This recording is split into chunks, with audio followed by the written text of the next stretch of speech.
Bienvenidos a una nueva enseñanza. En esta oportunidad vamos a hablar de algo muy fundamental y básico. Yo creo que es profundo, es muy profundo, pero no deja de ser simple, básico y fundamental. De manera que nos va a ayudar a estructurar nuestra manera de pensar de manera muy especial.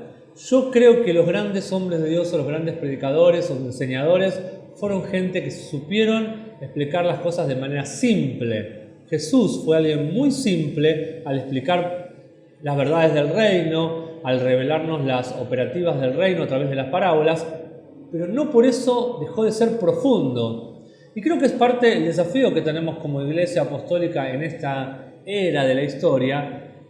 Terminó el tiempo de los superpredicadores, de los showman, terminó el tiempo de la gente que se hace difícil o inalcanzable, inaccesible. Y pienso que tenemos que sentarnos a una mesa que podamos comer todos en diferentes medidas y proporciones. Yo tengo una familia hermosa somos 5, 3 nenes y mi esposa y yo, y no a todos les puedo dar el mismo tipo de comida por diferentes razones. Una es por gustos, otra es también, no sé, tengo una de mis nenas que tiene algún tipo de alergia al huevo. Me tengo que cuidar de no ponerle huevo en su comida. Cada uno recibe un tipo de alimento diferente dentro del alimento básico que hay en la casa, y también hay que a veces ver los nutrientes que uno necesita u otro. Por ejemplo, también esta nena, mi hija mayor Zoe, se volvió pescetariana, o sea, come solamente pescado y verduras. Entonces yo tengo que equipararle a veces con alguna legumbre que le produzca, que puede ingerir hierro, ya que no va a comer carne vacuna. Y así con cada uno, también tengo que ver los gustos de cada uno, pero sobre todo asegurarme de que todos reciban los nutrientes necesarios. Y aun cuando comen golosinas o alguna galletita o algo para traer dulzor o para un entretenimiento, tengo que asegurarme que sea balanceado. No pueden estar todo el tiempo comiendo galletas dulces, de chocolate, mucho menos, porque también a veces vomitan. Un nene cuando es muy chico tiene un hígado muy pequeño, uno no puede meterle chocolate todo el tiempo, tiene que equiparar y balancear. Y en la palabra de Dios, en el reino de Dios, creo que eso es a lo que Dios nos está llevando en esta temporada, a establecer casas de fe con un padre y una madre en el Señor, como dice la Biblia, que debemos honrar a nuestros padres. En los 10 mandamientos dice que honremos a nuestros padres, y lo podemos aplicar a nuestros padres naturales, pero en el Nuevo Testamento añade también que debemos honrar a nuestros padres en el Señor. O sea que Dios demanda no solo una honra a padres naturales, sino también a padres espirituales. Dios siempre opera y quiere que operemos en las dos facetas, en lo natural y en lo espiritual. Y Dios está buscando, más que mega iglesias, más que mega estadios, más que cruzadas o grandes aventuras misioneras, en esta temporada Dios está buscando hombres y mujeres llamados por Él a establecer una casa. Entonces, el propósito principal en esta era, en esta etapa, es poder desarrollar una iglesia intensa o intensiva en el estudio de la palabra de Dios. Necesitamos, si queremos ser relevantes en esta nueva estación, si queremos a nuestros hijos, a nuestros nietos, a los hijos de nuestros hijos, a los hijos de nuestros hijos y a los hijos de nuestros nietos, como decía en la antigüedad el pueblo de Israel, serles un legado, el mejor legado. Miren, casas es bueno dejar, autos es bueno, una herencia, una cuenta bancaria, es buenísimo. Es más, la palabra de Dios dice que un buen padre deja un legado, deja casas a sus hijos. Pero el mayor legado que uno le puede dejar es una vida llena de la palabra. No solo llena de la palabra porque enseño muy bien o predico muy bien. No todos podemos predicar muy bien y no es una condición que todo creyente debe tener. No todos somos buenos oradores, buenos maestros, pero sí una condición es que todos los creyentes nos volvamos la palabra misma encarnada. Por eso en el libro de Juan, capítulo 1, dice que el verbo era con Dios cuando Él creó, y el verbo no solo era con Dios, sino que el verbo era Dios. El verbo es la palabra es Jesús, la palabra es Cristo. Pero llegó el momento que el verbo se hizo carne y habitó entre nosotros, y vimos la gloria como del unigénito Hijo de Dios. Entonces, el propósito de la enseñanza tiene que ser siempre desarrollar una iglesia intensa o activa en la palabra. Me encanta contar cosas de la familia, pero no quiero detenerme. Pero me encantó, por ejemplo, el otro día nos sentamos a escuchar una enseñanza, que encima una enseñanza mía, la veíamos en el plasma, que yo tenía que escucharla, y Benjamín, mi nene de 5 años, me dijo, yo papá me voy a sentar en la escuela. Y él se sentó frente a la televisión y quería recibir la enseñanza. ¡Qué tremendo que ha llegado esa época! Ha llegado esa época para que tú como familia, no solo, antes iba a la iglesia la madre, iba a la iglesia el padre, iba a la iglesia el padre y la madre, pero los hijos, los nenes andaban corriendo, jugando, o siendo entretenidos por alguna actividad infantil. No, hoy esa actividad infantil tiene que estar centrada en la palabra. Hoy todos necesitamos ser alimentados, algunos por leche, otros alimentados con buena fruta y otros alimentados con carne o algún alimento sólido. La palabra tiene que ser un alimento sólido para nuestras vidas. Por eso creo que tenemos que tener el objetivo todos de desarrollar una cultura de estudiante. Yo que soy docente, amo el ambiente escolar, amo lo que tiene que ver con enseñar y aprender, el proceso de enseñar y aprender. Amo ver a un chico empezar de una manera y terminar de otra. Un nene que no sabía leer y escribir y termina sabiendo leer y escribir. Vieron cómo los chicos a la edad de 5 años empiezan a tener ese interés. Quiero leer, todos leen, yo no leo, quiero leer, quiero saber, quiero leer ese cartel, papá, ¿qué dice ahí? Ese mismo interés tiene que haber en crecimiento en nuestras vidas por la palabra de Dios. Es la única manera de llegar a una madurez en Cristo. Ahora, el desafío, como padres espirituales, si me estás escuchando y eres un líder de discipulado, o si eres un pastor, o si eres una madre o un padre en una casa natural, el desafío es que esa palabra que está en tu corazón y que la puedes aplicar, que sabes que da resultado, llegue a la boca de tu hijo, mejor dicho, la boca en lo natural, mejor dicho, a los oídos espirituales, o al vientre espiritual. Me gusta comparar el espíritu con un vientre que tiene la capacidad de albergar o dejar morar una semilla que luego va a dar fruto. Como esa semilla que va en el vientre de una mujer, ese espermatozoide que llega a penetrar el óvulo y luego se desarrolla la fecundación. Así tiene que ser la palabra que Dios envió. Y ¿sabes una cosa? Dios dijo, la palabra que yo envío no volverá a mí vacía, sino que hará lo que tenga que hacer, hará la obra para la cual yo la envié. Cuando un espermatozoide sale de un varón y entra a una mujer, penetra ese óvulo, ¿qué hace? Sale con un propósito, sale con un envío. El apostólico es un envío. El apostólico tiene que ver con un envío, con un propósito. Dios es un Dios apostólico, por así decirlo. Si cabe el término de decirlo así. ¿Por qué? Porque Dios envía algo, pero después quiere un reintegro. Ese espermatozoide que fue, quiere un reintegro, quiere que haya una fecundación. Si no hubo nada en el medio para evitar el embarazo, va a lograr un objetivo. Quizás no lo logre hoy, quizás no lo logre mañana, pero hay millones de espermatozoides involucrados en una tarea: dejar embarazada a esa mujer por medio de penetrar ese óvulo. Y ese óvulo lo único que hace es recibir. Hay solamente una recepción, una actitud de recepción. El óvulo no anda haciendo algo extraño, no, está ahí expectante de ser penetrado, a encontrarse esa química, esa conexión para dar fruto, y el fruto es un embrión. Y ese embrión va a ser algo, Dios lo va a fecundar, va a permitir que se vaya fecundando, vaya creciendo hasta convertirse en un bebé. Ese bebé va a ser un niño, ese niño va a ser un adulto. Así debe ser la palabra de Dios en tu espíritu. Tu espíritu es el vientre espiritual, es el vientre espiritual que Dios te dio. Por eso es llamativo cómo por mucho tiempo, aunque esto debe cambiar, las iglesias se llenaron de mujeres y es mucho más fácil. ¿No les pasa que es mucho más fácil, en líneas generales, predicarle a una mujer?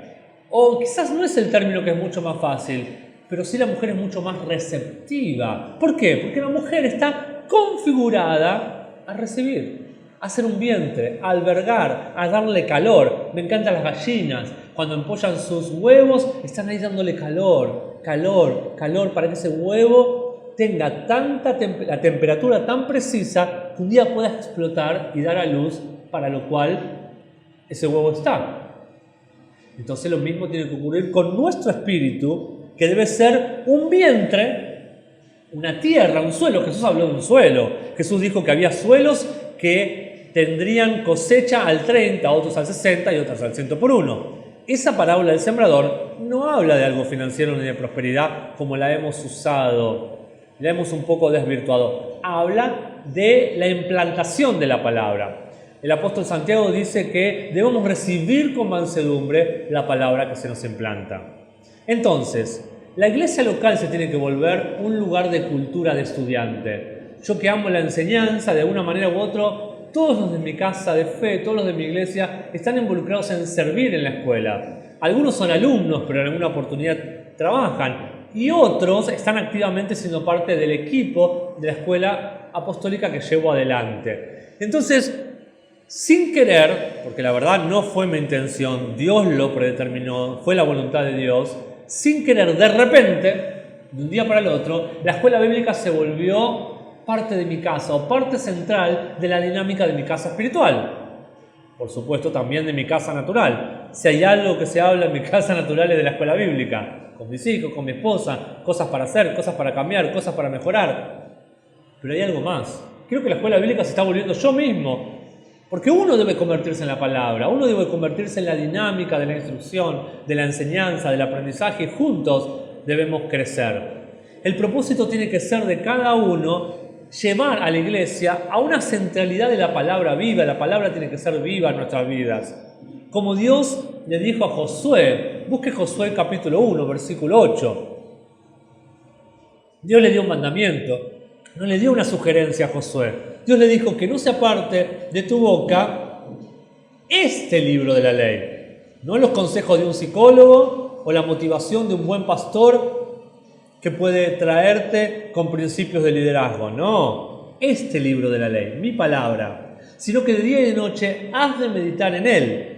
¿Para qué? ¿Con qué propósito? Con el propósito que guardes y hagas conforme a todo lo que en él está escrito. Porque entonces, solo entonces, harás prosperar tu camino y todo te saldrá bien. Hay gente que ora y espera que Dios lo prospere. Hay gente que dice, Dios, apiádate de mí, dame un camino, dame una idea. Está muy bien, está lindo hacer eso, pero lo más poderoso es que la palabra de Dios te hará prosperar.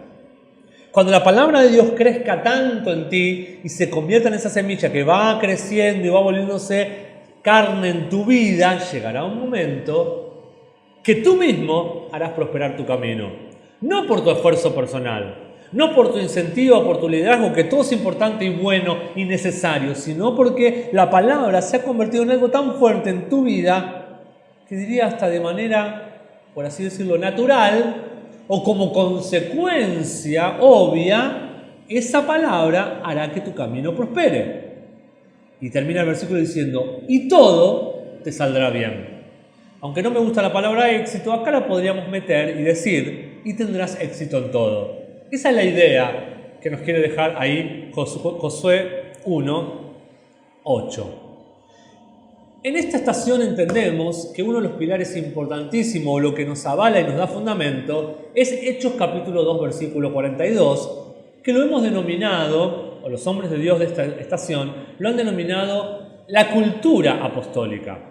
Dice Hechos 2.42 que perseveraban en la iglesia primitiva, en la doctrina de los apóstoles, en la comunión unos con otros, en el partimiento del pan y en las oraciones.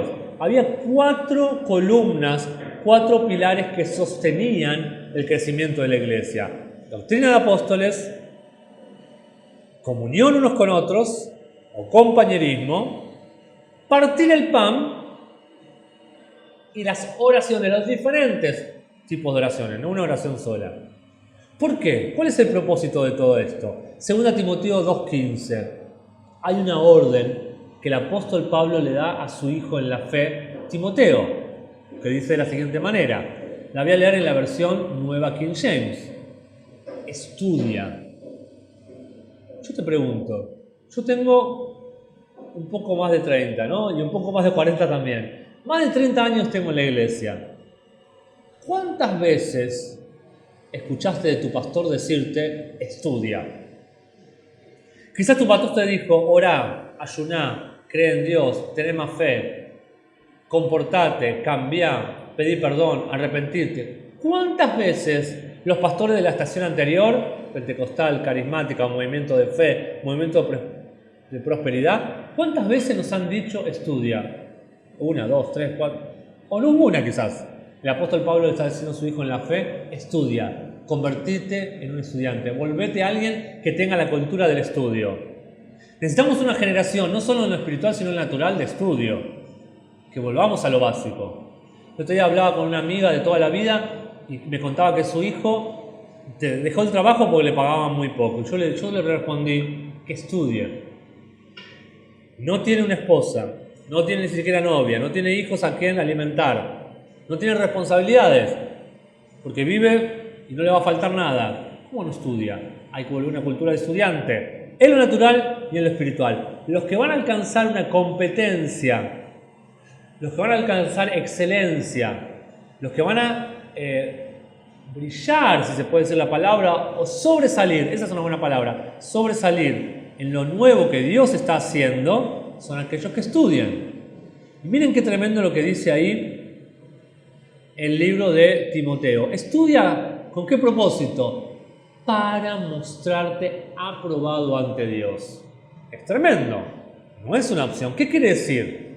Demos vuelta al versículo. Si no estudio, corro el riesgo de no ser aprobado por Dios. Lo mismo que en la escuela. Si vas a la secundaria, a la universidad, a la primaria y no estudias, te van a desaprobar. Como decimos los argentinos, te van a bochar. ¿Qué significa? Bochar tiene que ver con como que te sacan la cabeza, como que vas a tener que ir al recuperatorio, vas a tener que volver a cursar la misma materia. Con Dios es lo mismo. Si no estudias, no vas a estar aprobado delante de Dios. Un obrero que no necesita ser avergonzado, o sea que el estudio te va a cuidar de no traer vergüenza a tu vida. Hay vergüenza cuando hay ignorancia. A veces decimos, qué linda es esta persona, qué lindo corazón que tiene, pero cuánta ignorancia. Yo a veces veo por Facebook personas que realmente me doy cuenta, y además porque las he conocido en algún tiempo y por ahí las dejó de ver, y yo digo, qué amor de Dios que tiene esta persona, qué llamado, qué obra, qué esfuerzo, a veces mucho más, a veces más esfuerzo que el mío, pero a veces también tengo que reconocer que no se mueven con sabiduría ni prudencia por diferentes motivos. El estudio de la palabra te cuidará a vos y a mí también, a todos, de no ser avergonzados. Dividiendo correctamente la palabra de verdad. Que el que estudia sabe dividir la palabra, sabe entender, discernirla, comprenderla. Y daré por respuesta a mi avergonzador que en tu palabra he confiado. Cuando te quieran acusar, cuando el enemigo de nuestras almas, cuando el acusador de los hermanos te quiere acusar, vos tenés la palabra. Jesús fue un estudiante de la palabra. Por eso en el desierto no se quedó solo. Había palabra en su boca para hacerle frente al diablo. Escrito está, escrito está, escrito está. 3 veces lo acusó, 3 veces lo quiso guiar y seducir por caminos incorrectos el diablo a Jesús, al Hijo de Dios. Y Jesús le dijo, escrito está, escrito está, escrito está. Pero ¿saben cuál es el secreto? Que Jesús era un hijo estudiante. Jesús era un hijo obediente, Jesús era un hijo aprobado. Por eso el Padre pudo decir al salir del Jordán, que dicho sea de paso, la salida del Jordán fue justo previo a entrar en el desierto. O sea, Él no entró al desierto de cualquier manera, Él entró al desierto como un aprobado por Dios, como un aprobado por su Padre. Este es mi Hijo amado en quien tengo complacencia. Esas fueron las palabras de su Padre a un hijo. Un padre aprueba a un hijo. Un padre envía a un hijo. Lamentablemente en esta circunstancia, un padre también permitió que su hijo fuera enviado a la prueba, al desierto. Porque dice que el Espíritu Santo lo guió al desierto a Jesús. Tu padre, aun con todo lo que te ama, te puede guiar a la prueba del desierto.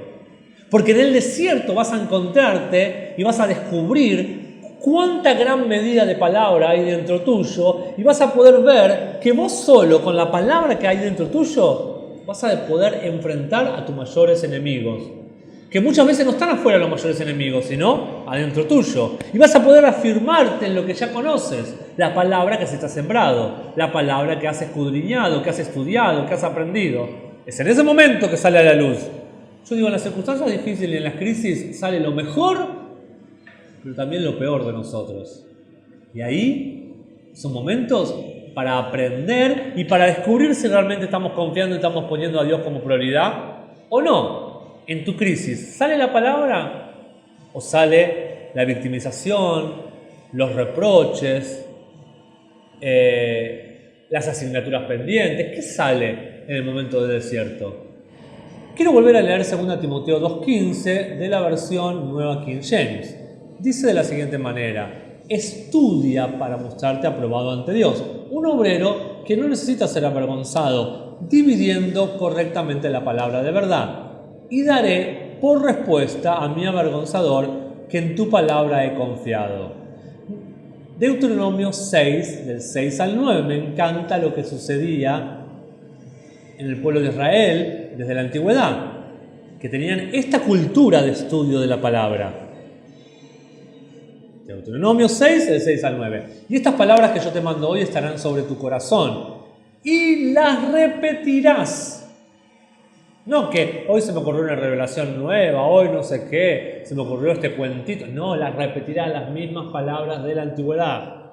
Y hablarás de ellas estando en tu casa y andando por el camino y al acostarte cuando te levantes. Hoy podríamos decir, repetirás estas palabras en el parque, en el auto, no sé, cuando vayas a la escuela, cuando estés jugando a la PlayStation, cuando estemos los domingos en familia, por el camino al acostarte cuando te levantes. Y las atarás como una señal en tu mano y estarán como frontales en tus ojos. Y las escribirás en los postes de tu casa y en las puertas, en tus puertas. ¿Qué estás dejando que entre a tu casa? ¿La estupidez o la porquería de YouTube o de la televisión sin filtro? ¿O estás permitiendo que tus postes, los postes de tu casa y las puertas de tu casa estén llenos de palabra? Me encanta la Pascua. ¿Qué pasaba en la Pascua? La sangre no fue puesta en el techo ni en el suelo, en los dinteles de la puerta, cuidando la entrada y la salida de tu casa. Muchos oramos, nuestras abuelas oraban, bendito al salir, bendito al entrar, como dice el Salmo. Pero en realidad es importante orar por protección, pero lo más importante es cubrir la entrada y la salida de tu casa, de tu casa y de tu casa natural y espiritual con palabra de Dios. La cultura tiene que ver con hablar la palabra de Dios frecuentemente. Que el dialogar la palabra de Dios se te haga un hábito. No para un evento de un domingo a la mañana o domingo a la tarde porque vas a la iglesia. No, en el almuerzo, en la merienda, mientras juegas al fútbol, mientras haces, no sé, corres alrededor de un parque porque estás entrenando, donde sea, frecuentemente. Malaquías 3:16, miren lo que dice. Entonces los que temían a Jehová hablaban a menudo, o sea, frecuentemente, uno al otro. Y Jehová escuchó y oyó y fue escrito memoria, el libro de memoria, delante de él para los que temen a Jehová y para los que pensaban en su nombre. Tenemos que volver a escribir, a reescribir el libro de memorias. Qué lindo sería un día escribir las memorias de tu abuelo, de tu padre, de tu antepasado que te dejó tantos principios de la palabra. Queriendo que un día nosotros seamos los bisabuelos de alguien que dejaron un libro de memorias para que otros sigan siendo instruidos, como lo dejó el apóstol Pablo, como lo dejó Moisés. A menudo debe volverse una realidad en nosotros. A menudo, frecuentemente debe volverse una realidad. Confía en la palabra, porque la palabra de Dios funciona. Dice el Salmo 119:42. Entonces tendré una respuesta para aquel que me reprocha, porque en tu palabra yo confío. Es la versión Nueva King James. Isaías 55:11, también de la versión Nueva King James, habla del versículo que hablábamos al principio. Así será mi palabra, que sale de mi boca, pero no volverá a mi vacía, sino que logrará, o sea, llegará al éxito, logrará lo que me plazca. ¿Qué es lo que me plazca? Lo que es mi voluntad. Y prosperará en aquello para la cual la envié. Isaías 46:10, de la traducción de la Nueva King James, dice, declarando el final desde el principio y desde la antigüedad, lo que aún no era hecho. Digo, mi consejo permanecerá y haré todo mi placer. ¿Qué es mi placer? ¿Qué es el placer de Dios? Su voluntad. ¿Qué es su consejo? Su palabra, que trae beneficio, sabiduría a nuestras vidas. También de la Nueva King James leemos Hebreos 4:12. Porque la palabra de Dios es viva y poderosa y más cortante que toda espada de dos filos. ¿Qué hace la palabra? Penetra hasta la división del alma y del espíritu, de las coyunturas y de los tuétanos, y discierne los pensamientos y las intenciones del corazón. La palabra de Dios probará tus intenciones, probará tus motivaciones. La palabra de Dios va a sacar a luz qué hay dentro tuyo, cuál es la esencia que tienes, qué es lo que te motiva, cuál es tu motor, qué es lo que te impulsa, qué te hace hacer lo que haces. Tiene una consecuencia. Lo que haces es una consecuencia de lo que hay invertido o no dentro tuyo. Hay gente que se mueve en base a su rencor, en base a su odio. Hay gente que se mueve en base a la sabiduría. ¿Qué te impulsa a hacer lo que haces? La palabra que hay dentro tuyo.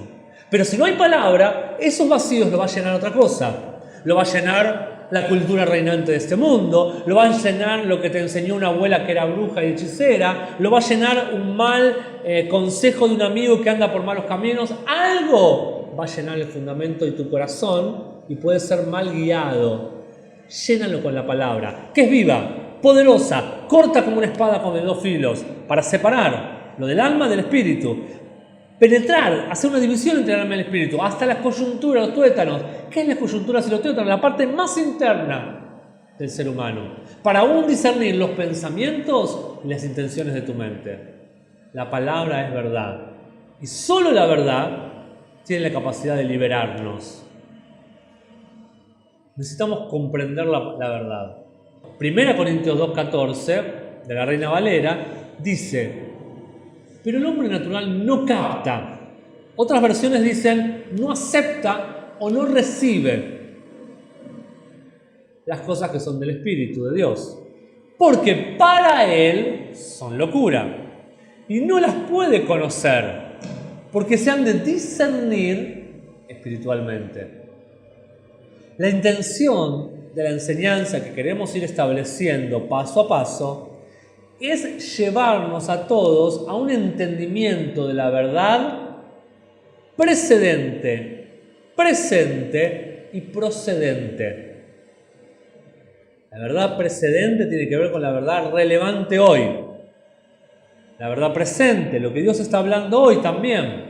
Pero también la verdad procedente. ¿Procedente de dónde? De los labios de Dios, como dice Mateo 4:4.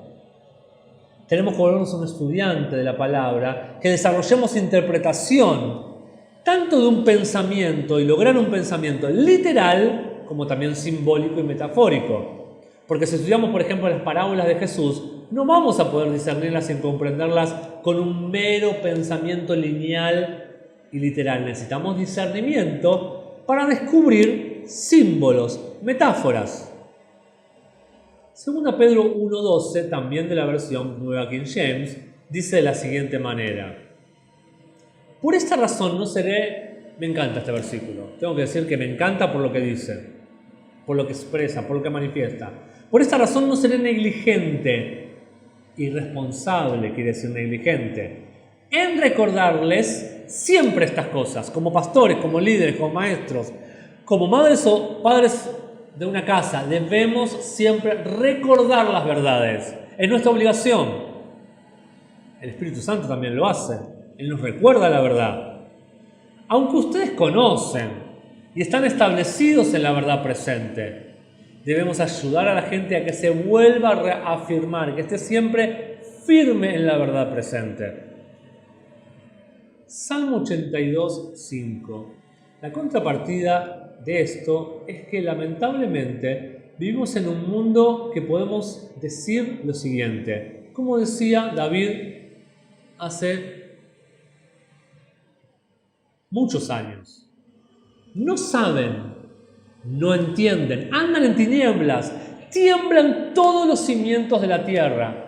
La ignorancia, el desconocimiento, la falta de sabiduría hace que tiemble todo, que se sacude todo y no haya un fundamento sólido. Por eso necesitamos volvernos estudiantes de la palabra.